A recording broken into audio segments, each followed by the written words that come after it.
나주의 한 산란계 농장에서 생산된 달걀에서도 살충제가 기준치 이상 검출됐습니다. 문제의 달걀은 모두 폐기 처분됐습니다. 전남 지역 양계 농가를 대상으로 한 전수조사가 내일까지 마무리될 예정인 가운데 혹시나 하는 불안감이 커지고 있습니다. 유통업체와 학교 급식에 든 달걀이 사라졌습니다. 농약을 살포하던 헬기가 추락해 기장이 다쳤습니다. 헬기가 전선에 걸린 것으로 보입니다. 문재인 대통령의 높은 지지율 때문에 지방선거 입지자들이 이른바 문재인 마케팅에 나서고 있습니다. 여러분 안녕하십니까? 달걀의 살충제 파동이 지역으로까지 확산됐습니다. 나주의 한 농장에서 생산된 달걀에서 기준치를 초과한 살충제가 검출됐습니다. 발암물질 성분이 기준치의 20배가 넘게 검출되면서 해당 농가의 달걀은 모두 폐기 처분됐습니다. 첫 소식 송정근 기자입니다. 나주의 한 산란계 생산 농장입니다. 닭 8만 마리가 하루 18,000개가량의 달걀을 생산하는 곳입니다. 최근 살충제 성분이 기준치를 초과한 달걀이 전국적으로 문제가 된 가운데 이곳에서 생산한 달걀에서도 살충제 성분이 기준치를 훨씬 초과했습니다. 친환경 인증을 받은 농장이지만 진드기 퇴치용인 비펜트린이라는 살충제가 기준치보다 21배나 많이 검출됐습니다. 미국에선 발암물질로 분류하고 있는 비펜트린은 한국에선 살충제로 사용 가능하지만 0.01ppm을 초과하면 안 됩니다. 하지만 0.21ppm이 검출된 겁니다.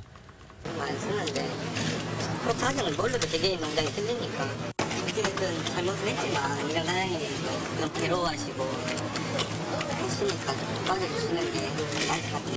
전남도는 해당 농장이 이미 유통시킨 달걀을 전량 회수해 폐기했고 농장에 있던 미판매 달걀도 모두 폐기 처분했습니다. 또 해당 농장주에게 과태료를 부과했으며 6개월 동안 2주 간격으로 농약 잔류 검사를 받도록 했습니다. MBC 뉴스 송정근입니다. 지역의 산란계 농가는 숨가쁜 하루를 보냈습니다. 긴장감 속에서 긴급 검사가 진행됐고 안전하다고 확인된 달걀은 즉시 출하가 재개됐습니다. 양현승 기자입니다. 전남에서 식용 달걀을 생산하는 농장은 모두 99곳입니다.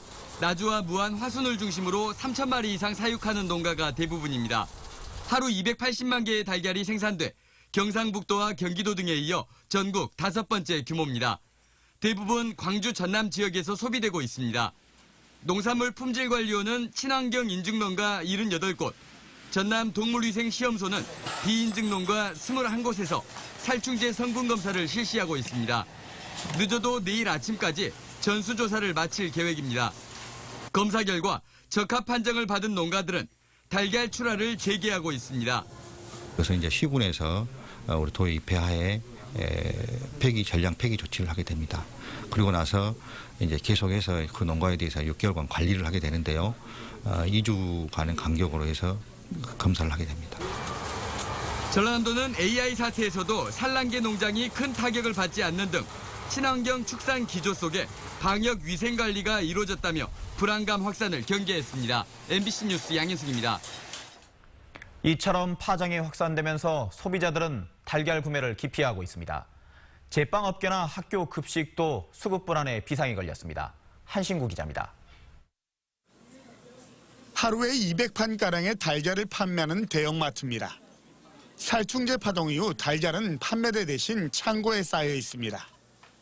불안 심리에 반품도 잇따랐습니다. 오후 늦게부터 부분적으로 달걀 판매가 재개됐지만 소비자들은 여전히 꺼림직하다는 반응입니다. 자식들에게 그거를 해서 주면은 괜찮을까 이 생각이 좀 걱정이 있긴 있죠. 이제 자녀가 더 어리다 보면 더 많은 걱정이 될 것 같아요. 급식에도 비상이 걸렸습니다. 달걀 사용이 중단되면서 기존 달걀은 전량 폐기 처분됐고 대체 품목 발굴에 어려움을 겪고 있습니다. 실제 달걀을 빼버리면 맞춰져 있는 영양량이 맞출 수가 없어요. 그래서 꼭 대체 제품이 좀 필요하고요. 그래서 이런 부분들이 좀 불편함이 오늘 있었던 것 같아요. 제과 제빵업계는 수급 불안에 전전긍긍하고 있습니다. 이 제빵업소의 경우 달걀 입고량이 평소의 절반으로 줄면서 생산량을 줄여야 할 처지입니다. 무엇보다 소비자를 안심시키기 위해 제품 안전에 이상이 없다는 내용의 살충제 검사 증명서까지 내다 걸었습니다. 일단 원활히 공급하지 않기 때문에 제품도 줄어드는 상황이고 또 일단 제일 중요한 것은 고객분들이 불안해하시니까 그 점이 제일 타격을 좀 많이 받는 것 같고요. AI 파동이 완전히 진정되기도 전에 또다시 살충제 문제가 터지면서 달걀 하나도 마음 편히 먹을 수 없는 상황이 계속되고 있습니다. MBC 뉴스 한신구입니다. 내년 지방선거 입지자들의 이른바 문재인 마케팅이 시작되는 분위기입니다. 문재인 대통령의 높은 지지율에 편승해 보려는 거겠죠. 적절성 논란과는 별개로 그마저도 할 수 없는 국민의당 입지자들은 속만 태우고 있습니다. 윤고수 기자입니다. 광주시장 선거 출마 의사를 밝힌 민영배 광산구청장이 기자회견을 자청해서 비정규직 제로화를 선언했습니다.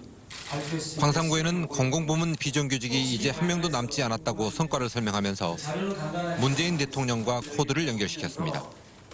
문재인 대통령께서 공공부문 비정규직 제로 시대를 선언함으로 해서 그간 광산구의 노력이 국가 정책으로 자리 잡고 확산됐습니다. 지난 14일 윤장현 광주시장은 시장 집무실과 시청 민원실에 일자리 상황판을 설치했습니다. 새로운 정부, 문재인 정부의 집무실에도 일자리 상황판이 준비가 돼 있는 것에 대해서 저희들 큰 생각을 가졌고요. 자치단체가 정부와 코드를 맞추는 게 어제 오늘의 일은 아니지만 지방선거를 앞두고 문재인 대통령의 높은 지지율에 편승하려는 의도도 있는 것으로 보입니다. 반면 시도지사 선거 출마를 염두에 두고 있는 국민의당 중진 의원들은 냉가슴만 앓고 있습니다. 지금쯤이면 슬슬 시동을 걸어야 하지만 당의 지지율은 바닥으로 떨어져 있고 전당대회 결과가 공천에도 영향을 미칠 것으로 예상되면서 아직은 출마 얘기를 꺼내지도 못하고 있습니다. MBC 뉴스 윤문수입니다. 문재인 정부 출범 100일에 즈음한 연속기획. 오늘은 지방 분권과 지역균형 발전을 살펴봅니다. 새 정부 들어 지방 분권형 개헌에 대한 기대감이 그 어느 때보다 높아지고 있지만 실제 실현 가능성은 미지수입니다. 박민주 기자입니다. 지난 6월 문재인 대통령 초청으로 청와대에서 열린 전국 시도지사 간담회는 제2국무회의 시험 무대로 평가되면서 지방 분권에 대한 관심이 커졌습니다. 대통령이 후보 시절 약속했던 지방 분권에 대한 기대감을 한층 높였습니다. 수도권과 중앙정부로 초집중된 권한을 지방정부로 담대하게 이양하기 위한 헌법적 조치들이 취해져야 합니다.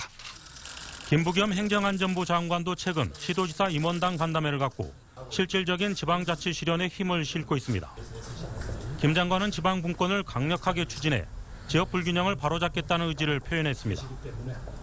현 정부가 자치 분권을 핵심 국정과제로 추진하고 있지만 연방제 수준의 분권이 이루어질지는 아직 미지수입니다.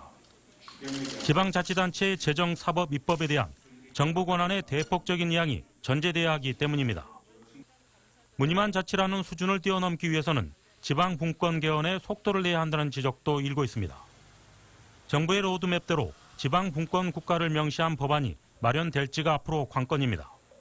가장 이제 큰 것은 그 자치 입법권하고 자치 재정권이 되겠습니다. 그래서 입법권은 조례의 어떤 재정 범위를 넓혀주는 거죠. 자치 재정권도 법률로서만 정할 수 있는 그 세목 신설권 같은 것도 조례로 가능하도록. 지방 분권을 향한 정부와 자치단체의 의지가 맞물면서 분권과 균형 발전의 적기를 맞고 있습니다. 문재인 정부에서 강력한 지방 분권 공화국이 출범할 수 있을지 그 어느 때보다 현 정부의 정책적 행보에 촉각이 쏠리고 있습니다. MBC 뉴스 박민주입니다. 2021년부터 바뀌는 수능 개편 시한에 대해 찬반 양론이 팽팽히 대립하고 있습니다. 오늘 열린 2차 호남권 공청회에서도 서로의 입장차가 충돌했습니다. 이미지 뉴스 리포터입니다. 2021학년도 수능 개편안에 대해 교육부가 학부모와 현직 교사들의 의견을 듣는 호남권 공청회 날. 서울에 이어 2차로 열린 공청회에서도 수능 절대평가 확대안에 대한 의견들이 팽팽히 대립했습니다. 통합사회, 통합과학 등이 포함된 2015 개정 교육과정을 반영하고 학생들의 입시 부담을 덜기 위해 시작된 2021학년도 수능 개편. 찬성하는 측은 입시 위주의 무한 경쟁을 막기 위해서라도 수능의 절대평가화가 필요하다고 말합니다. 1등급은 4% 안에만 1등급이잖아요. 그렇게 됐을 경우에 학교 내에서 아이들이 전부 다 그 주변에 있는 친구들 경쟁 상대인 거예요. 저는 수능의 절대평가뿐만이 아니라 내신의 절대평가도 반드시 시행을 해야 된다고 생각을 합니다.